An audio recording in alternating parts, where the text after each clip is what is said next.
it's Belinda again in the MIA room, and today I'm going to quickly tell you about glazes. So the best thing to do is pick up the whole entire tub that you'll find underneath here, put it on a cart along with the other one. So there's two kinds. These are full glazes, the Jungle Gems and the Stroke and Coat.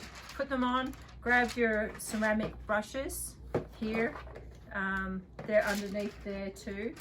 And I would also get this container that has all of these.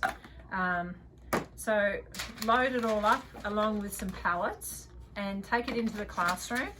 Now my suggestion to you is, if you're doing like play pockets, you can suggest to the children that they do a Jungle Gem in the middle, so specialty glaze in the middle, and I would fill that halfway up, just halfway up, and remind the child the name of the specialty glaze.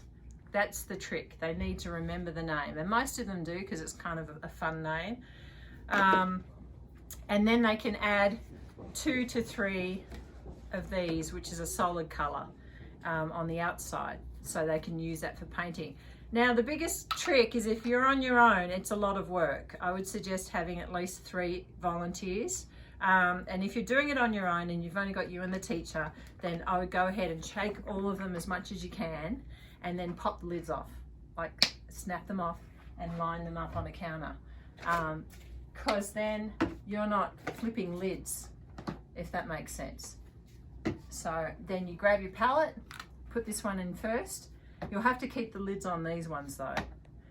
If these get stuck, just put them under hot water or any kind of water, and it'll loosen them up and you can undo them. And then put your colors on your palette, give them one of these, and that's for their water. So they can fill this one halfway up with water. Give them a big brush and a small brush.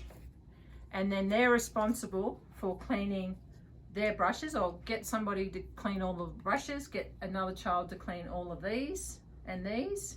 And then one child gets a wet rag and wipes all the tables over, and that's pretty much it.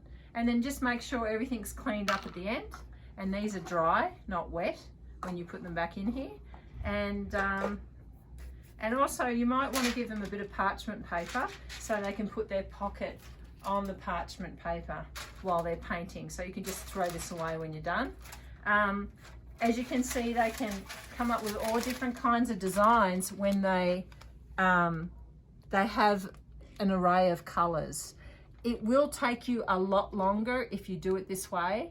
If you are in a hurry, I suggest that you just take the Jungle Gems, which are these ones in these stubby little containers, and use them on their own, because you're only going to have time to pour the Jungle Gem, and that's it. And then I would use the Jungle Gem in one of these. Okay, I hope that helps.